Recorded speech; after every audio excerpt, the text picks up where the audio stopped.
લક્ષ્ય ન્યૂઝ, એક નજર, એક લક્ષ્ય.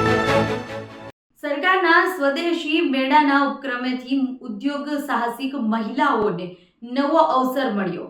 સ્વસહાય જૂથ દ્વારા મહિલાઓનું આર્થિક સશક્તિકરણ. પાટણની લીનાબેન જોશીની આત્મનિર્ભરતા તરફ સફર.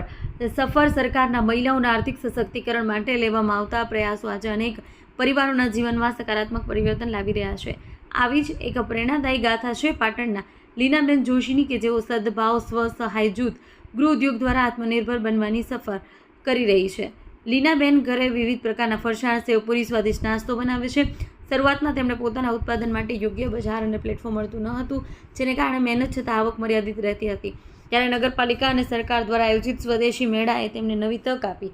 આ મેળામાં સ્ટોલ મળતા તેમણે પોતાનો બનાવટમાં નાસ્તા સીધા ગ્રાહકો સુધી પહોંચાડ્યા. ગુણવત્તા વિશ્વાસના કારણે ગ્રાહકોનો સારો પ્રતિસાદ મળ્યો અને તેમની આવકમાં નોંધપાત્ર વધારો થયો. આજે ગૃહ ઉદ્યોગમાંથી મળતી આવકથી તેઓ ઘર ખર્ચ, બાળકોના શિક્ષણ, અન્ય જરૂરી ખર્ચા સરળતાથી સંભાળી લે છે. લીનાબેન જણાવે છે કે સરકારના આવા આયોજન તેમના જેવા ગૃહ ઉદ્યોગકારો માટે આશીર્વાદ સમાન છે.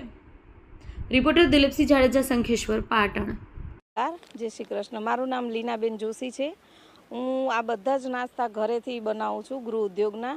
અને નગરપાલિકા દ્વારા જે આવા મેળાનું આયોજન થાય છે, સ્વદેશી મેળાનું, તો એ અમારા જેવા માટે બહુ જ સરસ છે કે ઘરે જે પ્લેટફોર્મ નથી મળ્યું એ અમને અહીંયા આ મેળામાં આવીને આ પ્લેટફોર્મથી અમને સારો રોજગાર મળી રહે છે. અને જે જરૂરિયાતો હોય છે, છોકરાઓના ખર્ચા હોય, બધા આમાંથી પૂરા સારા થઈ રહે છે. અને વારંવાર આવા નવા મેળા જો થતા રહે તો અમારા જેવા માટે ખૂબ જ સરસ સપોર્ટ મળી રહેશે અમને બધાને. અને વાર્ષિક આવકે અમને આનાથી સારી રહે છે. લગભગ અમે મોટા ભાગનો ખર્ચો આમાંથી કાઢી લઈએ છીએ, ગૃહ ઉદ્યોગમાંથી. એટલે બહુ જ સરસ આયોજન કરે છે. અને આ જે સ્વદેશી મેળો યોજ્યો છે એ નારી માટેનું બહુ સરસ પગલું છે. એના માટે ખૂબ ખૂબ ધન્યવાદ છે. સરકારશ્રીનો ખૂબ ખૂબ નમસ્કાર અને ધન્યવાદ.